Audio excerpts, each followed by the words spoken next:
Hi friends, అందరూ ఎలా ఉన్నారు? బాగున్నారా? ఈరోజు పండుమిర్చి చట్నీ ఎలా తయారు చేసుకోవాలో చూద్దాం.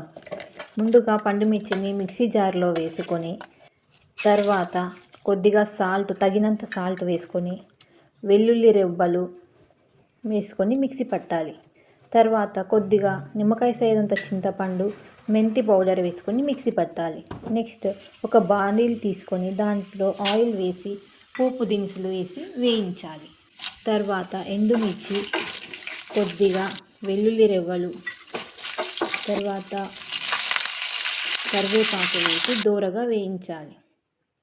తర్వాత మిక్సీ పట్టిన మిశ్రమాన్ని బాండీలో వేసి కొద్దిసేపు కలుపుకోవాలి. పచ్చివాసన పోయే వరకు కలుపుకోవాలి. తర్వాత వేడి అన్నంలో నెయ్యి వేసుకొని ఆ పండుమిర్చి చట్నీ వేసుకొని తింటే సూపర్ టేస్టీగా ఉంటుంది. మీరు ఒక్కసారి ట్రై చేయండి, అప్పుడు మళ్ళీ చేసుకుంటారు.